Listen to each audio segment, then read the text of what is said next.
name's Keith Colburn. I'm the captain of a crab boat that works in the Grand Sea, and it's the Wizard that's featured on a show called Deadliest Catch. And my lady here, who unfortunately retired on me this year, is in town as well. So Lenny's with me tonight. But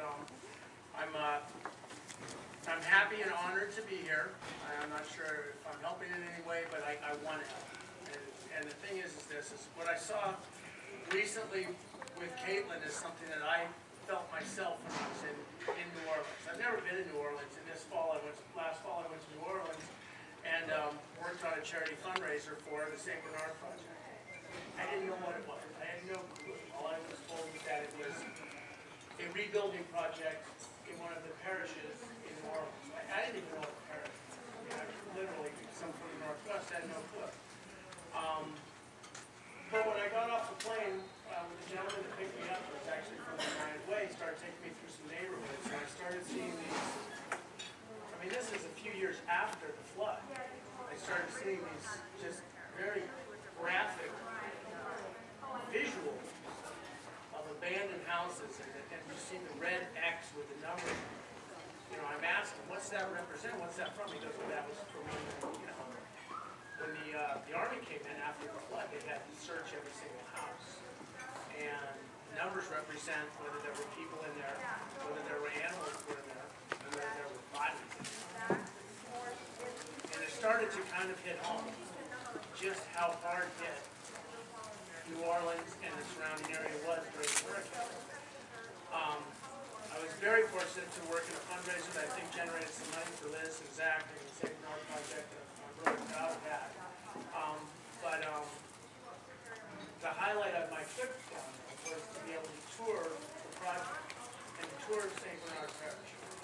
And it was actually really, I mean, it was, I started choking up when Caleb was choking up for a little while. Unless you've been there, you really can't get a feel for, I mean, you really get a feel for what the people went through. I mean, the people of St. Bernard and that surrounding area feel like everybody abandoned them. You know, billions of dollars were thrown at this disaster relief and were swept away just as quickly as the flood waters receded. And they were left there with nothing but themselves. And their homes are condemned and abandoned. And they're just scratching their heads. Hardworking families, middle-class families that had built their lives around a community that's been washed away.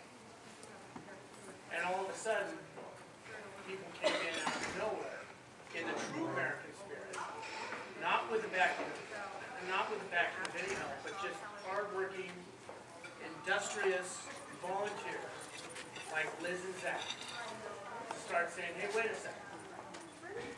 These people worked their whole lives to build up a life and a community.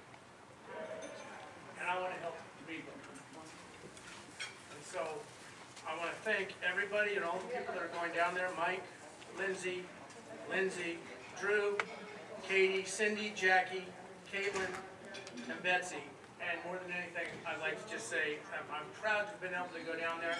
And one thing I did feel, even though I felt really wonderful, and if you get a chance to go down there, trust me, one thing you will get is if you're having a bad day, you will never feel better than if you just roll up your sleeves and grab a paintbrush and help out. And I feel guilty that I didn't get a chance to do that, but I'm gonna. And at this point, I'd like to say, Liz, it's all yours.